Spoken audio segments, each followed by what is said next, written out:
parents come by, visit the new baby. Hey, look, the main reason that they're there is to visit and see their grandchild. That's the main reason.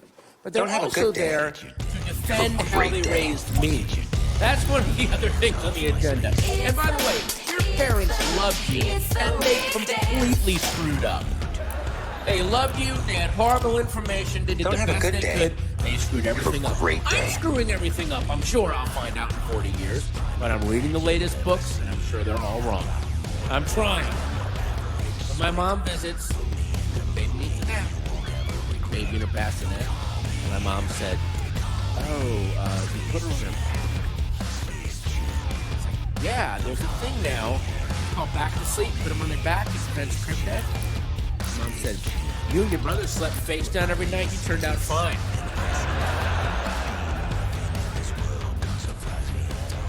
I let that go. I don't have 4 hours.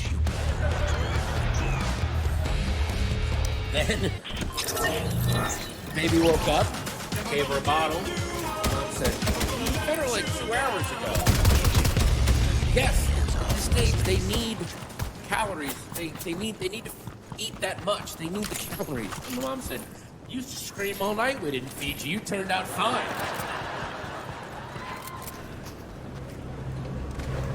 At that point, I wanted to say, I did turn out fine. I'm a fat comedian with OCD. I get up in front of strangers and talk about my dick. This is not good parenting.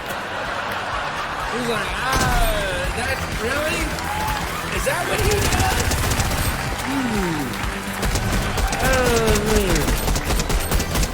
Look, I know that the bellwether for bad parenting is the stripper, but I put it to you, a comedian is way worse than a stripper. Stripper goes on stage, shows you her tits and her pussy, and you give her money as well as you should.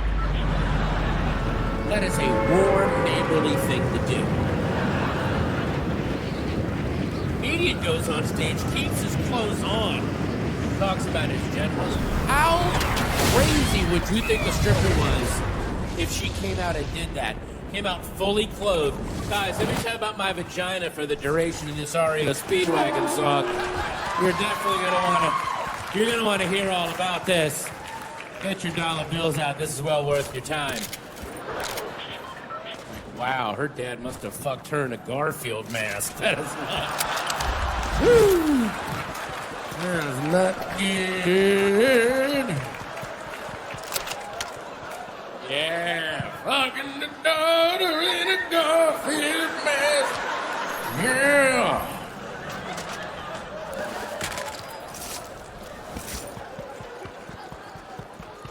You ever do that when you're bored, like you jock rock your life in your head when stuff is so boring you can't believe it? That's what I do all day now.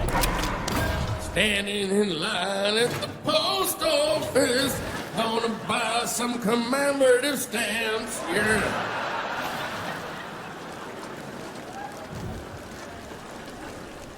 Eating the sleeve of saltines in my underwear, watching Carlito's Way. Come on, man. Here we go.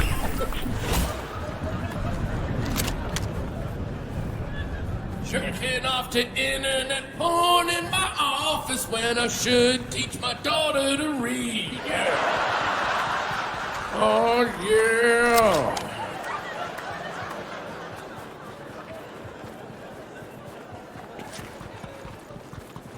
That's why I hope that if the FBI or the CIA, I just hope they never bug my car. Put a microphone in my house, my office, I don't care. Don't bug my car. When I'm driving alone, the stuff that comes out of my head when I'm bored my car. If my car has ever been bugged, they've never taken that microphone out. I am the CIA's Christmas party every year. They're like, we have another Oswald, here we go. There's hours of me just sitting there going, I said to...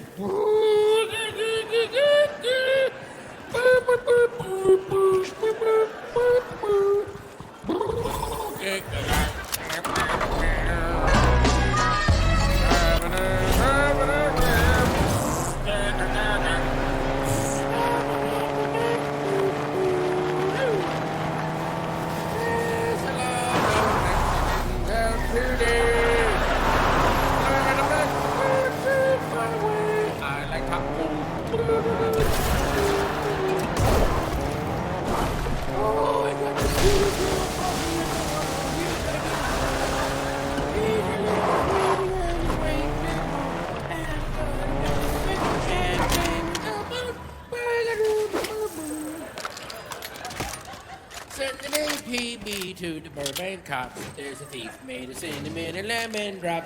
He's confident, no to feet. He's a crazy kid, man. Get up, little kid.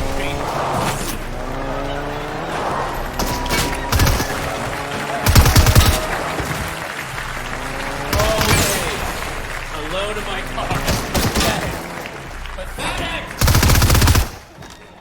God, we got another hour of Oswald. He sings all of Abigail on this one. It's horrifying. And Seeger's playing on the radio. He sings over it. It's insane.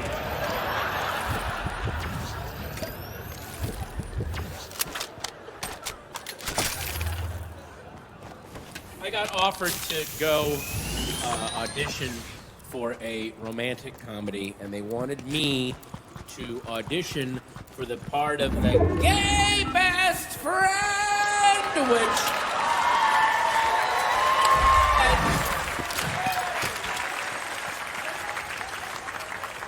It's 2011.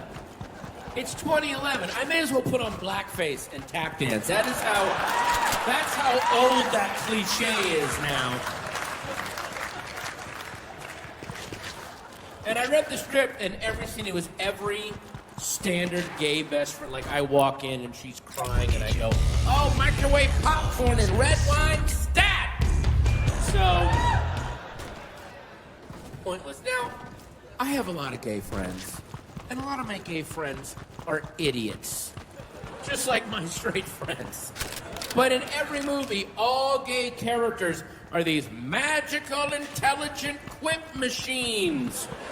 Which, if you're gay, has got to feel really dehumanizing after a while. So I said, look, I will audition if my conditions are like, you're not doing this. If I get the part, I want to play the guy really dumb. I want to be the first dumb gay best friend in the history of cinema. Like, I'll keep all the gay best friend rhythms. I just don't want to have anything helpful or intelligent to say. So every scene, I would just walk in and like, I've seen that look before, sweetie. You want to...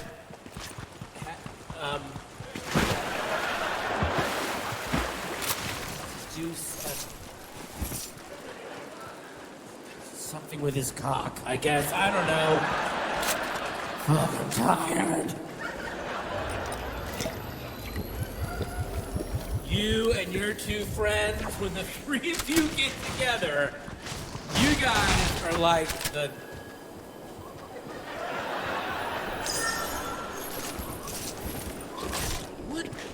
Who are the guys with the muskets? What do they call those guys again?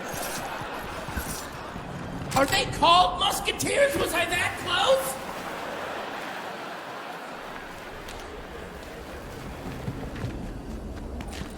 And I could not tell you the title of this movie if you put a gun to my face. It was... Every romantic comedy should just be called Trying to Fuck. This week...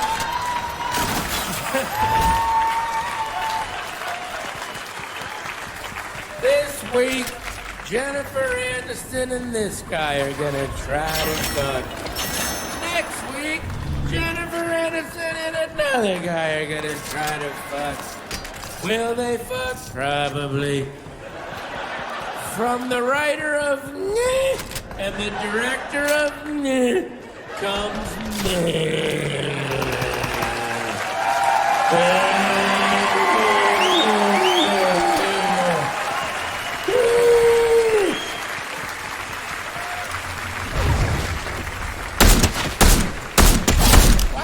Why do they make trailers for Jennifer Aniston movies? They always make a set amount of money. What do they care? I would actually go see a Jennifer Aniston movie if she did a trailer and the whole trailer is 1 minute of a monkey shitting. That's the whole trailer. That's all it is. It just says this Christmas, Jennifer Aniston, and then there's a monkey in a Napoleon hat, and he's just for 1 minute, non-stop, just and not even like healthy turds either. That weird, like intermittent diarrhea spring. Like it clearly Like it clearly hurts, like the monkey's angry about it. So it's just like this, like the monkey wants to punch his own ass. He's angry at his own ass for shitting the way it's shitting.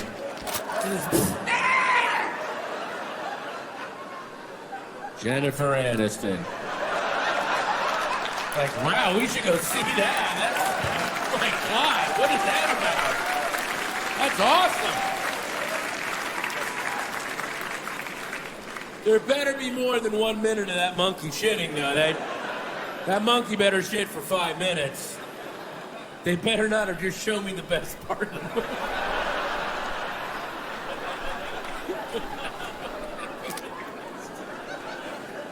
Like, there we go. We gotta put the scissor reel out there. Put the people in. Where's the angry monkey shit? You know, people that are against gay marriage, if they just openly said, I'm against gay marriage because thinking about 2 men having butt sex or 2 women having scissor sex kills my boner, dries up my vagina, I can't have sex, it ruins my life, that's why I'm against it. That would be a valid argument. We'd have to actually debate you on that. But these lunatics always go, well, as it says in the Bible. Okay, stop, hang on. I'm glad you like the book. I really am. I'm glad that...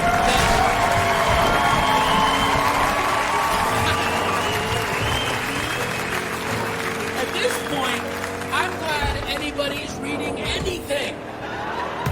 And I'm not even putting it in the Bible. The Bible is terrific. Give it a read. It's got monsters and adventures and hey, if you like torture porn, check out the Old Testament. Oh man. Any Saw fans out there? Woo! Get the Old Testament. But just because you like something in a book doesn't mean you can have the thing you like in the book happen in real life. That's what crazy people want. I can't go to the White House with a bunch of Green Lantern comics and go, I want a Green Lantern ring! I saw it in a book I like! Make the thing in the book I like be here now! I would be justifiably tased if I did that. Nobody would go, hey, we have to respect his beliefs. You know, you gotta respect everybody's beliefs. No, you don't. That's what gets us in trouble. You have to acknowledge everyone's beliefs. And then you have to reserve the right to go, that is fucking stupid. Are you kidding me? I acknowledge you believe that. That's great. But I'm not gonna respect it. I have an uncle who believes he saw Sasquatch. We do not believe him, nor do we respect him. What if I 1,000% believe, like I believe this 1,000%, what if I believe that there was a giant, invisible anus hovering over me, and if I wasn't nice and helpful and courteous and charitable to everyone I met, the anus would appear, suck me up into it, and I would be devoured by shit piranhas. And I believe this 1,000%. I would be the nicest guy you ever met.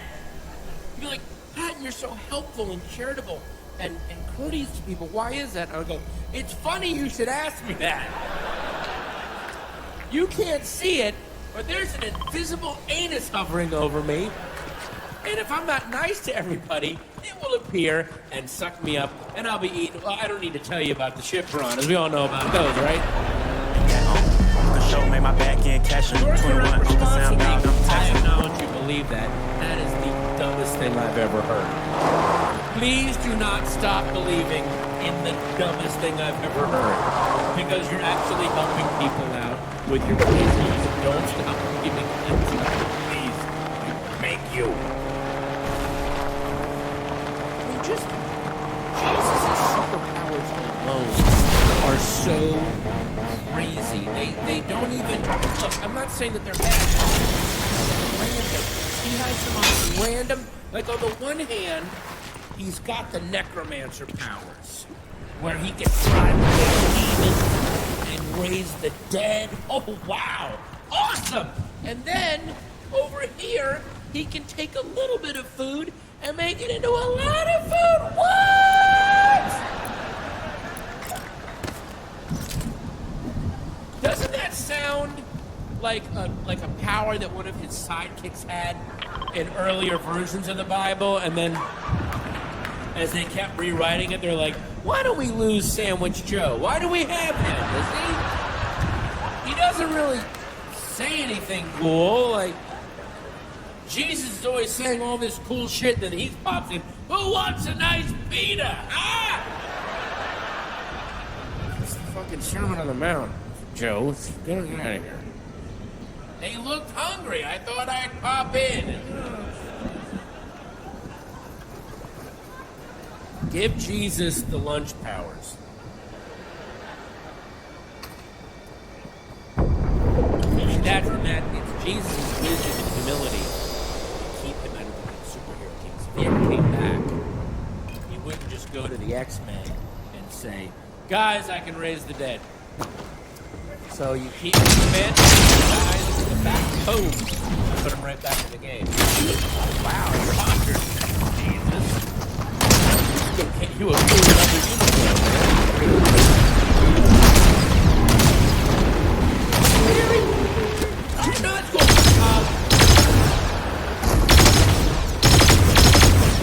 he would be very humble and self-effacing and say, well, superpowers. You think, well, there was this one time when many people were gathered and there was both bread and fish, and then the next thing you know, everyone had a nice lunch.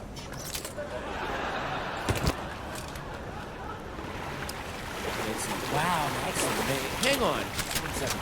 Guys. And we needed like 15,000 sandwiches. Yeah, me neither. So, we're good. Thank you for coming in. I'll tell you. Try the Avengers. They'll take anybody. Those guys. Have you been to them? Oh. They have a guy with a bow and arrow. I'm not kidding. What are they recruiting at sporting goods stores, or? Hey, you jump rope really fast. How'd you like to be an Avenger? I like the way you volleyball, sir. How would you like to take on Ultron? So, I was taking this flight from Vegas to Burbank. It's a 40-minute flight on Southwest. It's taking a lot. The flight is a rock polisher. It's all turbulence. It's terrifying. And we're landing. Seatbelts on. Can't get up. And I got up, started doing something. And when he began doing it, I realized I've never seen this done. He used a vomit bag. Because usually on a plane, you've got to throw up. You're like, oh, I'm going to throw up, and you go use the bathroom. We're landing. He can't get up. And I realized as I started doing it, he must throw up every flight. Because this guy was the Zorro of vomit bag users. He was amazing. He was sitting there. He had a magazine on this leg, and he's reading it. And you see it hit him. And he never looked up from the magazine. He reached up with one hand. Snapped it over with one hand.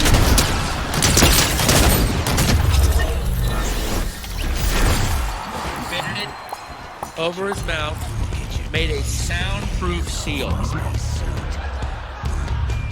Then started violently throwing up. But it sounded like this.